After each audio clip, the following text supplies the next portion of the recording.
स्वस्थ सिद्धांत प्रसारण में आपका स्वागत है। परमेश्वर पिता की स्तुति हो कि इस कार्यक्रम के द्वारा हम अपने जीवन में लगातार सुधारने वाली शिक्षा को ग्रहण कर पा रहे हैं। बीते 9 सप्ताह से हमारे मनन का विषय है दुख, शोक, और हम सीख रहे हैं कि दुख कैसे न मनाए, हाउ नॉट टू सॉरो। अब तक हम लोगों ने जो 9 पाठ सीख लिए हैं वे इस प्रकार से हैं। Lesson number 1, do not dream of happy times always. पहला पाठ था, यह न सोचे कि हरदम खुशियां ही रहेगी। रोने का भी समय है और हंसने का भी समय है, और हमारे जीवन में होने वाली हर एक बात में हम देखते हैं कि परमेश्वर का सुंदर हाथ हमेशा बना रहता है। Lesson number 2, do not deny the feelings of sorrow. दूसरा पाठ, दुख की अनुभूतियों से इनकार न करें। हम देखते हैं भजन संहिता की पुस्तक में दाऊद ने अपने जीवन में जो जो बातें वो सह रहा था, दुख में से गुजर रहा था, उन सब बातों को उसने दर्ज कर रखा है। भजन में उसके दुख के भावों को लिख रखा है। और बड़ी रोचक बात है कि प्रभु यीशु ख्रिस्त के जीवन के दुखों को भी वर्णन करने के लिए भजन संहिता की पुस्तकों से वाक्य लिए गए हैं। Lesson number 3 was, do not B immersed in worldly sorrows. तीसरा पाठ था कि सांसारिक दुखों में डूबे न रहें। प्रियो, ईश्वरीय दुख जो होता है वो हमें पश्चाताप की ओर ले जाता है और अंततः उद्धार के आशीष की ओर लेकर के जाता है। लेकिन हमने यह भी देखा कि जो सांसारिक दुख होता है वो नाश की तरफ लेकर के जाता है और मृत्यु की तरफ लेकर के जाता है। Lesson number 4, do not despise God's chastisement. चौथा पाठ था, परमेश्वर की ताड़ना को तुच्छ न समझें। मनुष्य के जीवन में 2 कारण से ताड़नाएं होती हैं, और एक है पाप के दंड के कारण, और केवल पाप के दंड के कारण नहीं, परंतु परमेश्वर हम में शुद्धता को बढ़ाना चाहता है, पवित्रता में बढ़ाना चाहता है, तब भी परमेश्वर हमारे जीवन में ताड़ना को भेजता है। वैसे ही जैसे एक पिता जिस पुत्र से प्रेम करता है उसकी ताड़ना करता है। Lesson number 5, do not be afraid of man. 5वां पाठ था कि मनुष्यों से भयभीत न रहें। मनुष्य के भय में अगर इंसान जीता है तो वास्तव में उसके लिए यह एक फंदा हो जाता है, लेकिन परमेश्वर के भय में जीना ही वास्तव में हमारी सच्ची सुरक्षितता है। Lesson number 6, do not sink in self pity. 6वां पाठ, आत्मदया में धंस न जाए। प्रियो, आत्मदया के कारण हमारी जो आत्मिक मांसपेशियां हैं ये कमजोर हो जाती हैं, जिसके फलस्वरूप हमारा जीवन और हमारे जीवन के कारण हमारे संपर्क में आने वाले हर एक व्यक्ति के जीवन में परेशानियां उत्पन्न हो जाती हैं। Lesson number 7, do not slacken spiritual exercises. 7वां पाठ था, आत्मिक अभ्यासों में ढीलापन न आने दें। और इसके दौरान हमने सीखा कि दुख के समय में भी हमें चाहिए कि हम पवित्र शास्त्र बाइबल पर मनन करते रहें, प्रार्थना और स्तुति करते रहें, पवित्र लोगों के साथ में संगति करते रहें और क्रिस्तीय सेवा में लगे रहें। और यदि ये चारों बातें हमारे जीवन में बनी रहती है तो दुख के समय से बड़े आसानी से हमारा जीवन आगे बढ़ जाता है। Lesson number 8, do not be puzzled by unsolved problems. हमारे जीवन में बहुत सारी समस्याएं हैं जो उलझन बन करके बनी रहती हैं, उनके बारे में चिंता ना करते रहें। प्रियो, संभव है कि कुछ समस्याओं के साथ हमारा जीवन चल रहा है या हमारे जीवन में बहुत सारी समस्याएं हैं, परंतु याद रखें कि परमेश्वर हर एक में हमको अपना अनुग्रह देता है और सहन शक्ति देता है, जिसके द्वारा हम वो सारी बातें सह लेते हैं। Last week we studied lesson number 9। पिछले सप्ताह हमने 9वां पाठ सीखा था। Do not ever contemplate suicide. आत्महत्या का विचार कभी ना करें। प्रियो, आत्महत्या परमेश्वर की कभी भी किसी भी मनुष्य के लिए इच्छा नहीं रही है। हमने सीखा कि हमें परमेश्वर पर विश्वास करना है, अपने सोए हुए विश्वास को फिर जगाना है और आगे बढ़ते जाना है। Today we will be concluding this series with lesson number 10। आज हम लोग 10वें पाठ के द्वारा जो दुख के विषय पर है, इस श्रृंखला को समाप्त करने जा रहे हैं। हाउ नॉट टू सॉरो, दुख कैसे न मनाए। Lesson number 10, do not lose hope of future glory. 10वां पाठ, भविष्य में महिमा की आशा कभी न छोड़े। मैं फिर कहता हूं, हाउ नॉट टू सॉरो, दुख कैसे न मनाए। Do not lose hope of future glory, भविष्य में महिमा की आशा कभी न छोड़ें। प्रियो, पौलुस प्रेरित जब लोगों को, कलीसिया को, विश्वासियों को अपने प्रियजन के गुजर जाने के शोक के ऊपर कह रहे थे, तो उन्होंने इस प्रकार से संबोधन किया। आप मेरे साथ में पवित्र शास्त्र बाइबल के पहला थिस्सलुनीकियों उसके 4 अध्याय के 13वें वचन की ओर देखिए। हे भाइयों, हम नहीं चाहते कि तुम उनके विषय जो सोते हैं अज्ञानी रहो। ऐसा ना हो कि तुम दूसरों के समान शोक करो जिन्हें आशा नहीं है। प्रियो, मनुष्य अपने जीवन में दुखी होता है और दुखी होना गलत बात नहीं है, परंतु जिस दुख में आशा नहीं है, ऐसा दुख मनाना निरर्थक होता है। पुराने नियम में मैं दाऊद को देखता हूं, जिसने अपने दुख पर विजय प्राप्त की थी। और अपने दुख पर कैसे विजय प्राप्त किया? उसने अपनी नजरें अनंत पर लगाया। मैं उस घटना की तरफ आपका ध्यान खींचना चाहता हूं, जब दाऊद ने बत्शेबा के द्वारा जो बेटा उसको मिला था, वो बहुत बीमार हो गया और उसकी बीमारी के कारण दाऊद बहुत दुखी हुआ और उसने परमेश्वर से प्रार्थना की, उपवास में रहा, खाना पीना छोड़ दिया। लोगों ने आकर उससे कहा कि भोजन कर ले, तो वो उठता ही नहीं था। लेकिन जब उस बच्चे की मृत्यु हो जाती है, तो बाइबल में लिखा है दाऊद उठता है, नहाता धोता है और भोजन करने बैठ जाता है। अब लोग बड़े विस्मित हैं, अचरज में आकर के पूछते हैं कि तूने ऐसा क्यों किया, कि जब बच्चा जिंदा था तूने खाना नहीं खाया, लेकिन अब बच्चा मर गया है तो तू खाने पीने के लिए बैठ गया है। देखिए उसने क्या उत्तर दिया। दूसरा शमूएल और उसके 12वें अध्याय के 22 और 23 में लिखा है, उसने उत्तर दिया, जब तक बच्चा जीवित रहा तब तक मैं यह सोचकर उपवास करता और रोता रहा कि क्या जाने यहोवा मुझ पर ऐसा अनुग्रह करे कि बच्चा जीवित रहे। अब 23वें वचन को बड़े गौर से सुनिएगा। परंतु अब वह मर गया है, फिर मैं उपवास क्यों करूं? क्या मैं उसे लौटा ला सकता हूं? मैं तो उसके पास जाऊंगा, परंतु वह मेरे पास लौट करके नहीं आएगा। दाऊद जानता है कि इस देह को छोड़ने के बाद में मनुष्य कहीं जा रहा है, और वो कहता है मैं उसके पास जाने वाला हूं, वो मेरे पास में नहीं आएगा।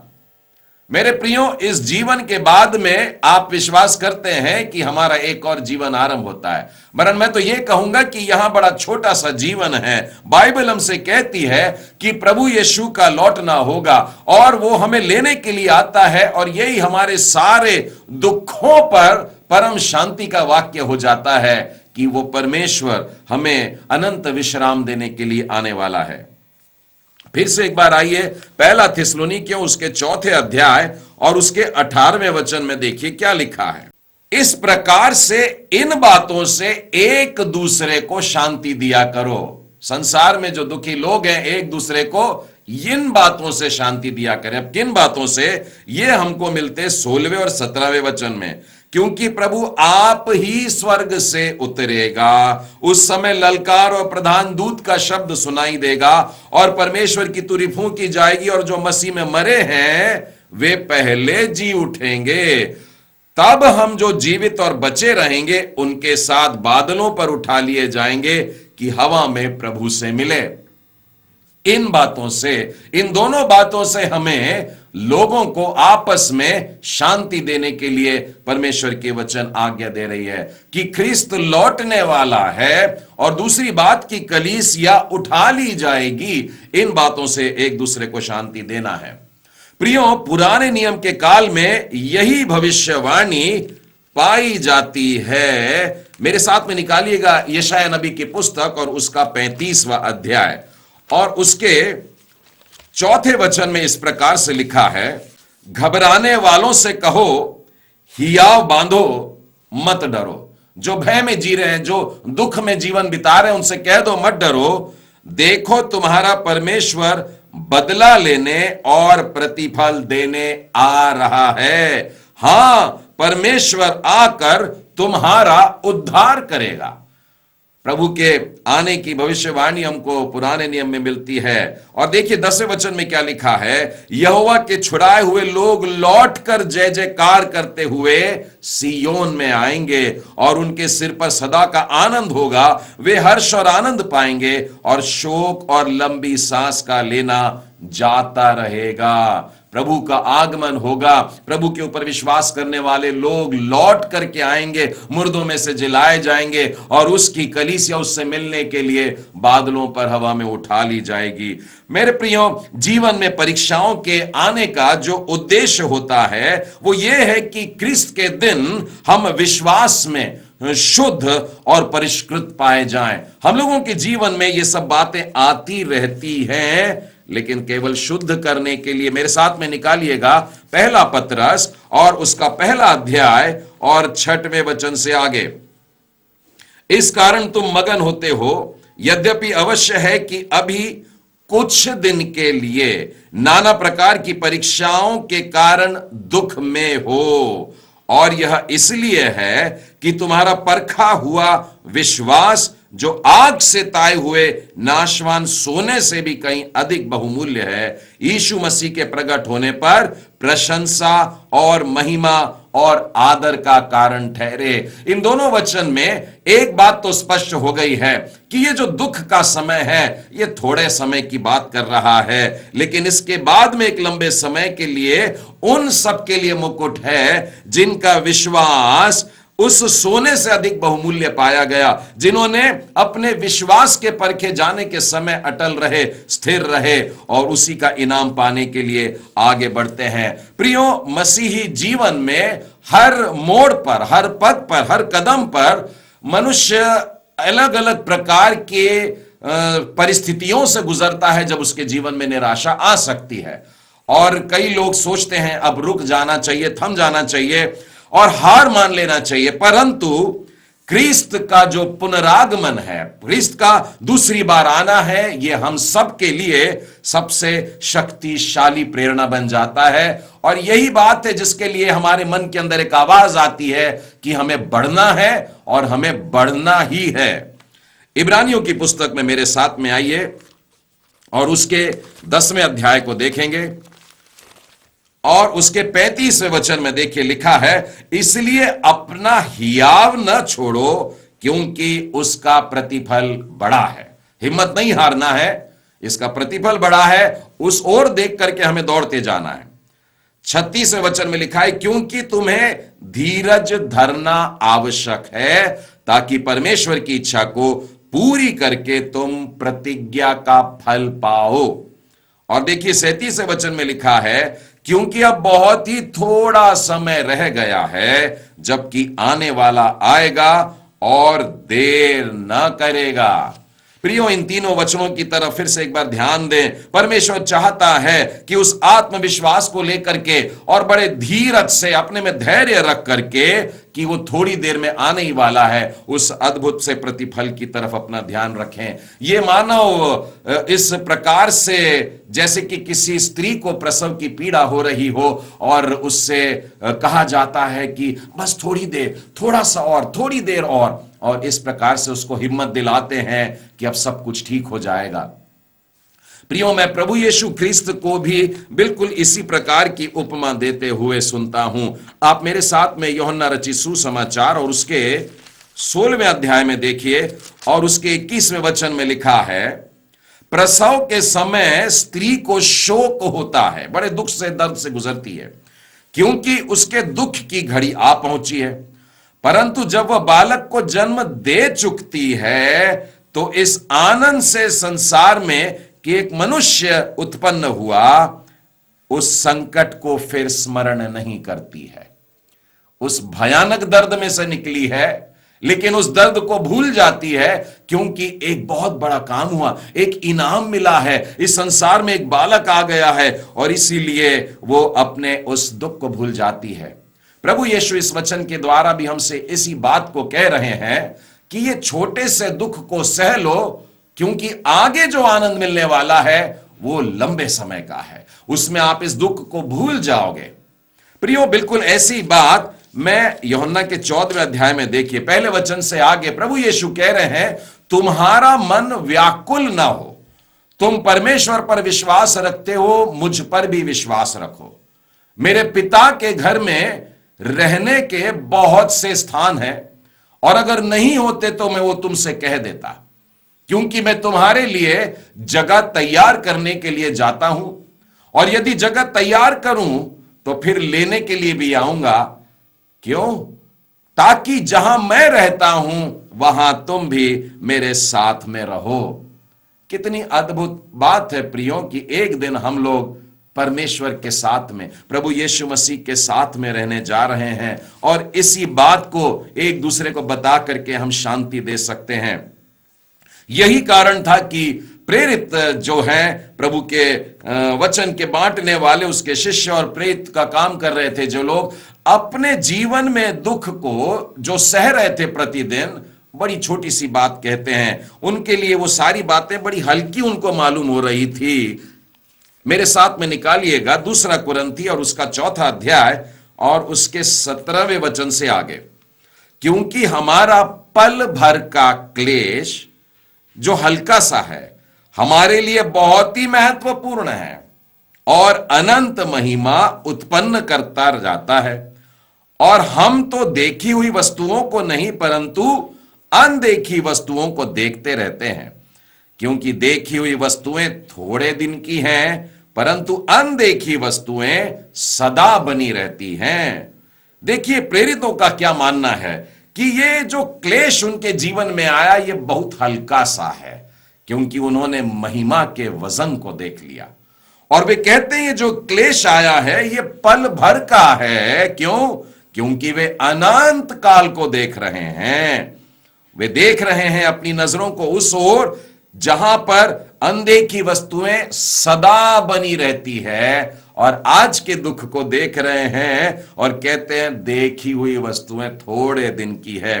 प्रियो, हम पुराने नियम में मूसा के जीवन से भी बिल्कुल यही बात को पाते हैं। मेरे साथ में भजन संहिता उसके 90 अध्याय में आकर के 4थे वचन को देखिए। मूसा का लिखना है, क्योंकि 1000 वर्ष तेरी दृष्टि में ऐसे हैं जैसे कल का दिन जो बीत गया, या जैसे रात का एक पहर हो। और प्रियो, अगर आप देखें तो इसी बात को पतरस ने भी दोहराया है। यहां पर कहना क्या चाहता है? मूसा कह रहे हैं कि पृथ्वी पर का एक दिन अनंत में 1000 वर्ष के बराबर है, और मैं इसको ऐसा देखता हूं कि पृथ्वी पर मेरा बिताया हुआ दुख में एक दिन मुझे स्वर्ग में 1000 वर्ष की खुशियां प्रदान करना चाहता है। मैं आपको पतरस की पत्री में लेके चलता हूं, 2 पतरस 3 अध्याय के 8वें वचन में देखिए, बिल्कुल इसी बात का समर्थन वो कर रहे हैं। हे प्रियो, यह बात तुमसे छिपी ना रहे कि प्रभु के यहां एक दिन 1000 वर्ष के बराबर है और 1000 वर्ष एक दिन के बराबर है। इसलिए संसार में का क्लेश बड़ी छोटी सी बात है, बड़ी हल्की सी बात है, सह लेने का है, क्योंकि अनंत में हम प्रवेश करने वाले हैं, महिमा में प्रवेश करने वाले हैं। और इसीलिए आज का पाठ कह रहा है, भविष्य में महिमा की आशा को कभी ना छोड़ें। प्रियो, मेरे साथ में पौलुस प्रेरित के कहे शब्दों की तरफ ले जाना चाहता हूं। रोमियो का 8वां अध्याय और उसके 18वें वचन में लिखा है, मैं समझता हूं कि इस समय के दुख और क्लेश उस महिमा के सामने जो हम पर प्रकट होने वाली है कुछ भी नहीं है।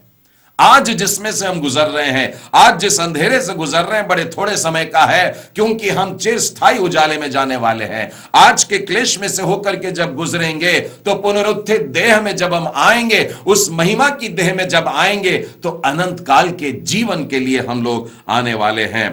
प्रियो, मान लीजिए कि आपको अपने जीवन में ऐसी कोई बीमारी का पता लगा है, आप कोई ऐसे रोग से पीड़ित हैं जिसके लिए कोई दवाई ना हो, कोई इलाज नहीं है उसके लिए, तो मैं कहना चाहूंगा आपसे कि आप बिल्कुल भी निराश न रहें, परंतु परमेश्वर से प्रार्थना करते रहें, परमेश्वर के अनुग्रह पर भरोसा रखें। परमेश्वर जो कि सच्चा है, विश्वास योग्य है, उसकी बातों पर अपना ध्यान लगा के रहे, और साथ ही पुनरुत्थान में आपको जो महिमा युक्त शरीर प्रदान होने वाला है, उस बात की ओर ध्यान लगाकर ये छोटे से समय को सहते हुए आगे बढ़ जाइए। परमेश्वर कहता है एक नया शरीर प्राप्त होने वाला है। रोमियो के 8वें अध्याय में आइए, 21 वचन में लिखा है, सृष्टि भी आप ही विनाश के दासत्व से छुटकारा पाकर परमेश्वर की संतानों की महिमा की स्वतंत्रता प्राप्त करेगी। यह हम लोगों के लिए एक बड़ा अद्भुत सा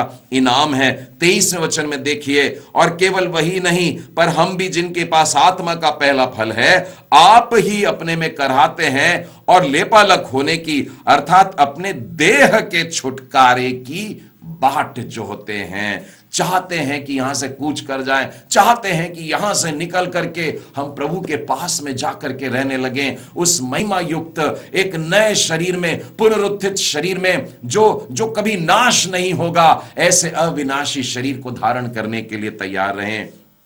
प्रियो, अय्यूब की पुस्तक में लेके चलता हूं। अय्यूब भी इसी प्रकार का दुख सह रहा था। अय्यूब के 19वें अध्याय में और 25वें वचन से आगे देखिए, मुझे तो निश्चय है कि मेरा छुड़ाने वाला जीवित है और वह अंत में पृथ्वी पर खड़ा रहेगा, और अपनी खाल के इस प्रकार नष्ट हो जाने के बाद भी मैं शरीर में होकर परमेश्वर का दर्शन पाऊंगा। उसका दर्शन मैं आप अपनी आंखों से अपने लिए करूंगा और कोई दूसरा नहीं, यद्यपि मेरा हृदय अंदर ही अंदर चूर चूर भी हो जाए। ये वचन कितने अद्भुत लगते हैं। पुराने नियम में बड़े दुर्लभ हैं पुनरुत्थान को लेकर के वचन, और ये उनमें से एक है। प्रियो, आप जानते हैं कि अय्यूब को बड़ी भयानक प्रकार से बीमारी लगी हुई थी, उसके शरीर में फोड़े निकल करके आए थे, उसका शरीर गल गया होगा, उसमें से बड़ी बदबू आती होगी, उसको अपनी मृत्यु बड़ी पास लगती होगी, लेकिन उसने अपना ध्यान अनंत की ओर लगाया, और वो कहता है, ये चले जाने के बाद में मैं एक नए शरीर में होकर के परमेश्वर के दर्शन करने वाला हूं। हां प्रियो, भविष्य में महिमा की आशा को कभी मत छोड़िएगा। प्रेरितों की भी बिल्कुल ऐसी तीव्र इच्छा रही कि अनंत काल में उनको महिमा युक्त शरीर मिले। 2 कुरिन्थी और उसका 5वां अध्याय और उसके पहले दूसरे वचन में हम जानते हैं कि जब हमारा पृथ्वी पर का डेरा सरीखा घर गिराया जाएगा, तो हमें परमेश्वर की ओर से स्वर्ग पर एक ऐसा भवन मिलेगा जो हाथों से बनाया हुआ नहीं है, परंतु चिरस्थायी है। इसमें तो हम कराहते और बड़ी लालसा रखते हैं कि अपने स्वर्गीय घर को पहन लें। आज हम जिसमें रहते हैं ये तंबू है, ये थोड़े समय का शरीर है और ये यहीं रह जाएगा, लेकिन बाइबल कहती है कि हमें चिरस्थायी एक परमानेंट वाला मकान मिलने वाला, एक ऐसा घर मिलने वाला है जहां जा करके हम हमेशा हमेशा के लिए रहने वाले हैं, और ये प्रभु यीशु के हाथों का बनाया हुआ रहेगा। प्रियो, सचमुच में भविष्य के भय में उदास जीने की बजाय भविष्य की आशा में आनंदित होकर के अपना जीवन बिताइएगा। अपने जीवन से पूछिए, ऐसी कौन सी बात है जिसके कारण मैं चिंता करता रहता हूं, कौन सी बात मुझे सता रही है। तो आप ये पाएंगे प्रियो कि अपने जीवन में आप जितनी बातों की चिंता करते हैं उनमें से 50% घटनाएं तो घटती ही नहीं है। एक बार एक दफ्तर में जाकर के मैंने एक वाक्य पढ़ा था, वहां लिखा था don't worry it may never happen. उस पर लिखा था तख्ते पर कि चिंता मत करिए, संभवतः वैसा होगा ही नहीं। हां प्रियो, हमारे जीवन में जो बातें हो रही हैं वो सारी अच्छी बातें ही हैं। रोमियो का 8वां अध्याय और उसका 28वां वचन कहता है, जो लोग परमेश्वर से प्रेम रखते हैं उनके लिए सब बातें मिल करके भलाई ही को उत्पन्न करती हैं। आपके जीवन के सुख और दुख दोनों मिलकर आपकी भलाई को उत्पन्न कर रहे हैं। प्रियो, लोग यदि आपका बुरा भी चाहते हैं तो बाइबल कहती है उसमें से आपके लिए भलाई निकलने वाली है। उत्पत्ति की पुस्तक में और उसके 50वें अध्याय में मैं यूसुफ का एक वाक्य देखता हूं। यूसुफ के भाइयों ने उसको गड्ढे में डाल दिया, उसको गुलामी में बेच दिया, उसके लिए बुराई इच्छा करी थी, वे उससे ईर्ष्या करते थे। लेकिन परमेश्वर ने देखिए उसके लिए कितनी अद्भुत बात की है। यूसुफ कहता है, यद्यपि तुम लोगों ने मेरे लिए बुराई का विचार किया था, परंतु परमेश्वर ने उसी बात में भलाई का विचार कर लिया। यदि आप इस्राएलियों का जीवन देखें, निर्गमन के पहले अध्याय में और उसके 11 और 12 में लिखा है कि उन पर बड़ा बोझ डाल दिया गया और उन पर भार डाल डाल करके उनको दुखी कर दिया गया। लेकिन 12वां वचन कहता है, ज्यों ज्यों वे उनको दुख देते गए त्यों त्यों वे बढ़ते गए और फैलते चले गए। प्रियो, परमेश्वर हमारे जीवन में हमको अद्भुत आशीषों से भरना चाहता है। मैं इस संदेश के अंत में भजन संहिता में से प्यार को आप लोगों के साथ में कह करके समाप्त करना चाहूंगा। भजन संहिता 73 और उसका 21वां, मेरा मन तो कड़वा हो गया था, मेरा अंत गया, बहुत दुख गुजरता है, लेकिन देखो साक्षी क्या है। 24वें वचन में, तू देता हुआ मेरी अगुवाई करेगा और तब करके मुझे पास रखेगा। वर्ग में मेरा और कौन है, तेरे संग रहते हुए मैं पृथ्वी पर और कुछ नहीं चाहता, बस तू ही चाहिए, मुझे और कुछ नहीं चाहिए। अपने जीवन में दुखों से गुजरने के बाद में आप केवल एक ही निष्कर्ष पर पहुंच पाएंगे कि परमेश्वर सब कुछ में सब कुछ है।